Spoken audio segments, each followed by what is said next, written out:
This is Autoline Daily, the show dedicated to enthusiasts of the global automotive industry. John is off today, and so I'm filling in. And Ford finally made it official this morning. Its newest pickup truck, the Maverick, will hit showrooms in the U.S. market later this year. Ford officially unveils the truck on June 8th on the TikTok and Instagram channels of the actress Gabrielle Union. It'll also be on Ford's social media outlets and on Hulu.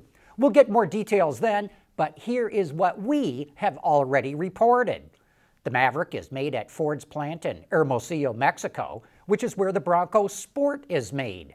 Base price, just under 20 grand. 4-cylinder front-wheel drive with all-wheel drive optional, based on the same platform as the Bronco Sport, which itself is off of the Escape. It's not a work truck, it's a lifestyle truck. Translation, it's for carrying bikes, motorcycles, camping equipment, and all that sort of stuff. Look for it to hit showrooms by the end of the summer. Boy, automakers sure had a strong May in the U.S. market. Ward's Intelligence says they sold 1.5 million vehicles. The SAAR came in at just under 17 million, down from April's 18.7 million because of low inventory caused by the chip shortage. But several automakers shrugged off that shortage. Mazda had its best May ever. Sales shot up 35% compared to April. Mitsubishi was up 31%, Volvo up 19%, Hyundai up 16%, and Nissan up nearly 14%. But it was a terrible month for Ford. Sales plummeted 19% compared to April, with some of the biggest drops coming from the F-150 and the Explorer. Get this, Ford was outsold by Toyota, General Motors, Stellantis, and Honda, pushing it down to 5th place in the American market.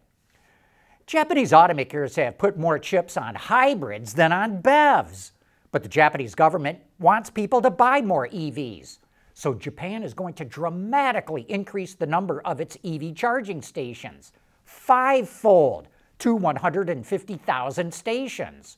It's also going to increase the number of hydrogen stations by 1,000 by 2030. And it wants 100 gigawatt hours of manufacturing capacity for EV batteries. Japan also set a goal to increase the number of commercial EVs from 20 to 30%. Right now, EVs and fuel cell cars make up less than 1% of the Japanese market. We want to know what drives your testing. OTA, connected car, diagnostics, remote testing. Intrepid Control Systems is here to help you work from anywhere. Intrepid Control Systems, driven by your data.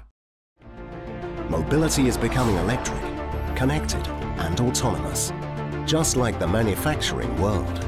But will always be one thing: a reliable partner for our customers.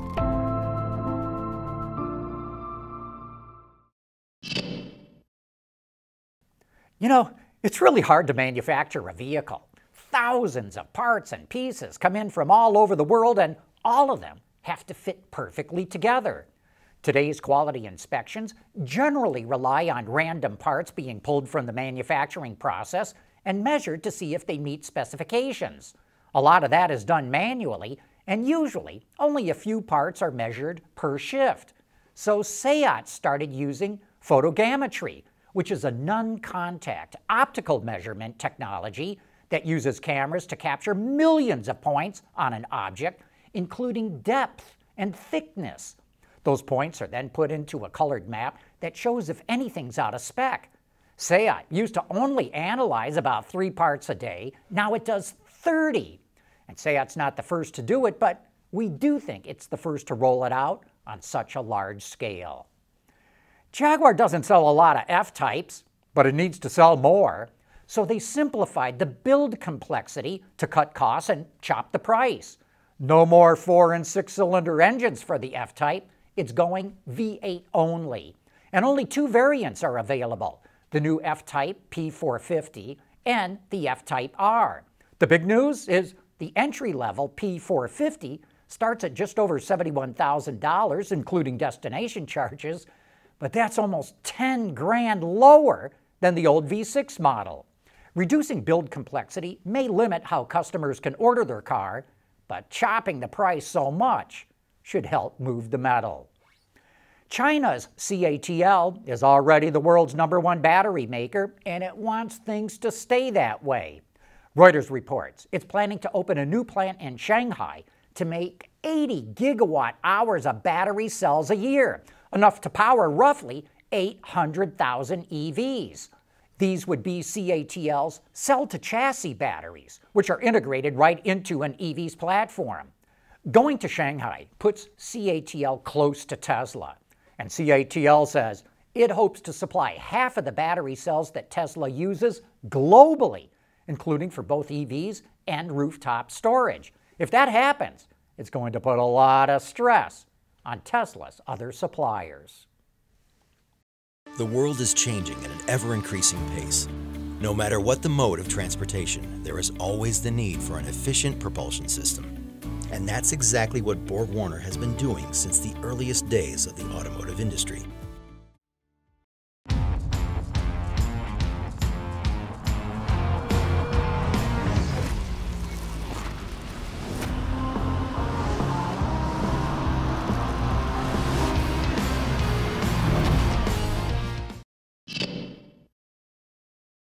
Buick introduced the updated version of the Enclave.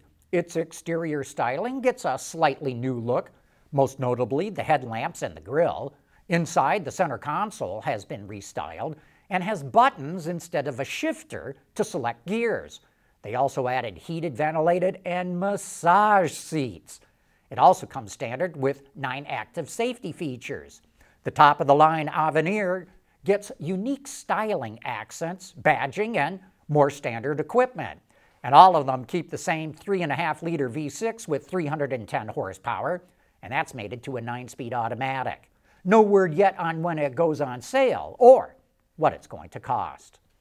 Venturi is a small car manufacturer based in Monaco, and it just introduced its next-gen electric polar exploration vehicle called the Antarctica. Venturi is an interesting company. Founded in 1984, and since the year 2000, it's been specializing in high-performance electric vehicles, including getting involved in Formula E. The Antarctica is optimized for extreme cold temperatures and can operate at temps as low as minus 60 degrees Celsius, that's 76 below in Fahrenheit. It runs on 2 tracks, like a tank, and is equipped with 2 60-kilowatt electric motors, one for each track. It also features a 52.6 kilowatt-hour battery, which provides a range of 50 kilometers, that's about 31 miles, and it'll get that range no matter what the temperature is.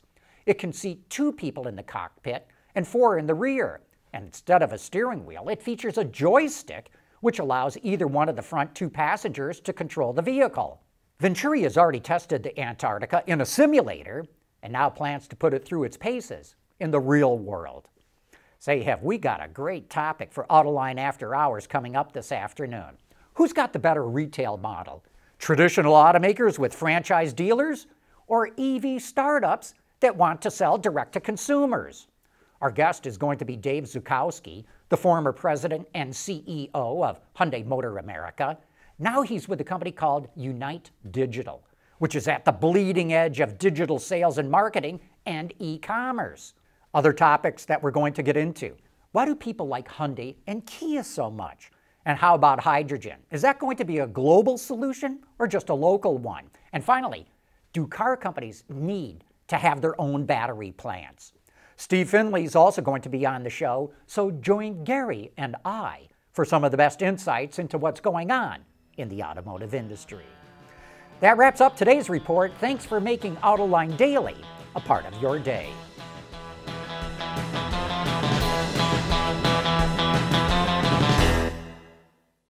Autoline Daily is brought to you by Bridgestone, solutions for your journey.